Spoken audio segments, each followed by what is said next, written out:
part of Yoruba land was the great kingdom of Ileola, meaning land of wealth. It was a place full of culture, traditions, and riches. The people respected their king, Adeyemi, who came from a long line of rulers, blessed by the gods. But in this kingdom, where tradition ruled all, a forbidden love would shake everything. In the Yoruba kingdom of Ileola, Princess Aduni was the pride of her people, intelligent, kind, and beautiful. She was every bit the perfect princess, but her life wasn't her own. Her father, King Adeyemi, had arranged a marriage to Prince Adebayo of a neighboring kingdom to secure peace and prosperity. As the palace courtyard was silent, Princess Aduni knelt before her father, King Adeyemi, her head bowed, but her heart filled with determination. The king voiced thunder, "You will marry Prince Adebayo, or you will bring disgrace to this family and the kingdom." Aduni, however, had fallen in love with Afolabi, a palace guard. Afolabi was brave and loyal, though his origins were a mystery, even to him. He had no memory of his childhood, only faint flashes of a life far away. He wore a simple chain around his neck, a relic of his unknown past, and served the palace with dignity. Despite knowing the risk, Aduni and Afolabi met in the secrets under the ancient palm tree. Their love blossomed, but it was forbidden. A princess could not marry a guard, and Afolabi could not offer her the life she deserved. One evening, a palace servant discovered them and reported their secret to the king.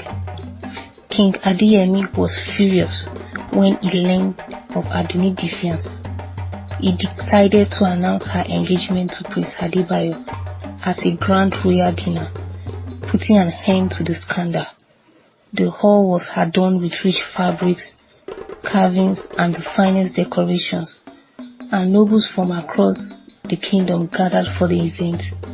Musicians played softly as the king Adeyemi raises his cup to toast to the upcoming marriage.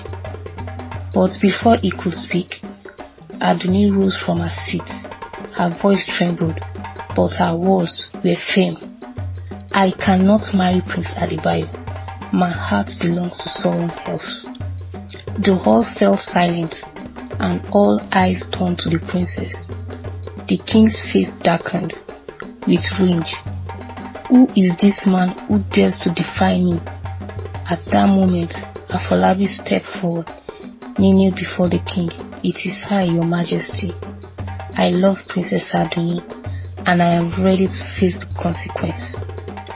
Gasps and whispers spread through the crowd. King Adeyemi was livid.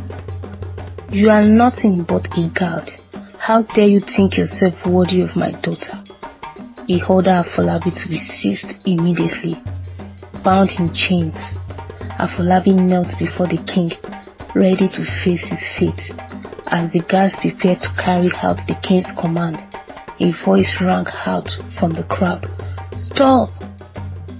It was King Damola of the neighboring kingdom. He stepped forward. "Where did you get that chain?" King Damola asked, his voice trembling. Afolabi hesitated. I have had it for as long as I can remember. It is the only thing I have from my past." King Damola's eyes filled with tears. "That chain belonged to my son. He was lost during a raid many years ago." "Guards, bring him closer."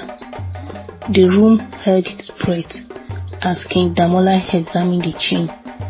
There, etched on the pendant, was the royal crest of his kingdom.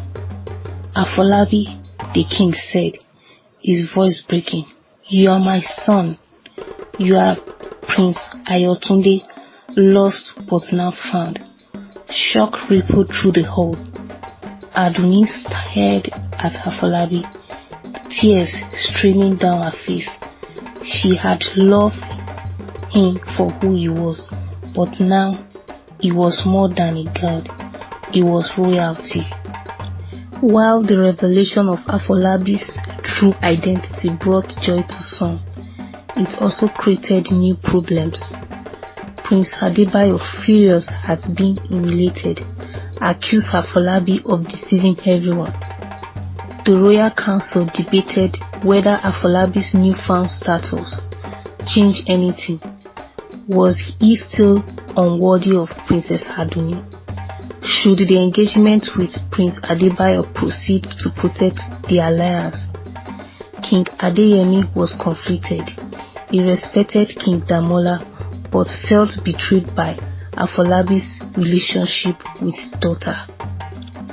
Meanwhile, Aduni stood firm. I will not marry for politics. I love Afolabi, whether he is a god or a prince. My heart has chosen. The people of Ileola, moved by her bravery, began to support her. Let love guide the kingdom, they chanted during the festival of the Orisha, a grand celebration held days later. Even though the kingdom was happy about the marriage of Princess Aduni and Prince Ayotunde, Prince Adebayo was angry. He felt insulted and wanted revenge. One night, Adebayo gathered some men to attack the palace. His plan was to ruin the festival of unity and take Princess Aduni away. He thought this would punish the kingdom for embarrassing him. The festival began with music, dancing and food. Everyone was celebrating, but Prince Ayotunde noticed something strange. He saw shadows moving near the palace walls. His eyes as a guard had made him alert. Something is wrong, he said to himself. He quickly warned the palace guards and they prepared for an attack. Suddenly, Adebayo's men broke through the gate. Ayotunde led the guards into battle, fighting bravely to protect the palace and the people. The fight was tough, but Ayotunde's courage gave the guards strength. Aduni watched from a safe place, proud of the man she loved. While the battle continued, Adebayo sneaked into the palace. He went straight to Aduni's room to take her away, but Ayotunde found him just in time. It is over, Adebayo, he shouted, blocking his path. Adebayo smirked. You don't deserve her, Ayotunde. You are just pretending to be a prince. They fought fearlessly in the hallway. Adebayo was filled with anger, but Ayotunde fought to protect the kingdom and the woman he loved. Finally, Ayotunde knocked Adebayo's sword away and pointed his blade at him, but Ayotunde did not strike. Revenge is not the answer, he said. Leave now and don't come back. The palace guard arrived and arrested Adebayo. He was taken away, defeated and ashamed. After the fight, the people of the kingdom cheered for Ayotunde. He had shown great bravery and wisdom. King Adeyemi stood before the crowd and said, Today, Prince Ayotunde has proven himself to be a true leader. We are proud to call him one of our own. Aduni hugged Ayotunde tightly. You are my hero, she whispered. The festival continued and the people celebrated not just the marriage but also the courage and love that saved the kingdom. Adebayo was exiled and never heard from again. Prince Ayotunde, once a lost god, became a hero and a true prince of the people. The love story of Princess Aduni and Prince Ayotunde became a tale told for many years. It taught me that love and courage can overcome any challenges. What will you do in Ayotunde's piece. Share your thoughts in the comments. Don't forget to share, like and subscribe for more amazing African stories. Until next time, remember love and bravery always win.